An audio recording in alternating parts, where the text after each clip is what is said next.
Bu masala yildan yilga, ya'ni ilmiy yechimini topib, tobora o'rtadagi turli xil kelishmovchiliklarga barham berib borilmoqda. Bu yangi yil munosabati bilan o'tkaziladigan tadbirlarga munosabat bildiradigan bo'lsak, aslida mana shu masalada ikkita toifa bugungi kungacha shakllanib qolgan.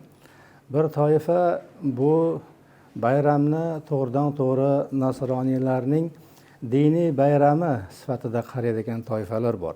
Agar mana shu nuqtai nazardan qaraladigan bo'lsa, haqiqatan ham islom dinida bu bayramga jiddiy inkoriy munosabat bilan qaraladi, taqiqlanadi.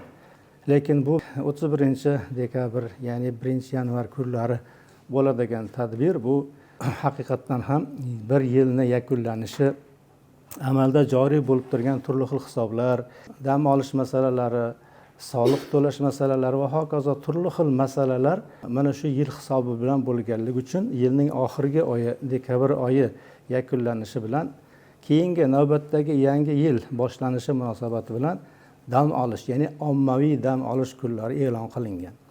Buni bir diniy qadriyatga, diniy bir marosimga aloqador joyi yo'q.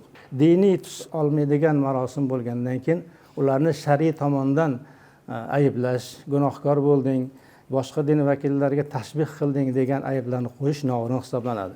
Shuning uchun bu kundagi o'tkaziladigan tadbir butun dunyo bo'ylab bugun joriy bo'lgan. Buni o'sha boshqa din vakillari ham nasroniylarning o'sha diniy bayramiga hech qanday aloqasi yo'qligini ta'kidlab o'tishmoqda.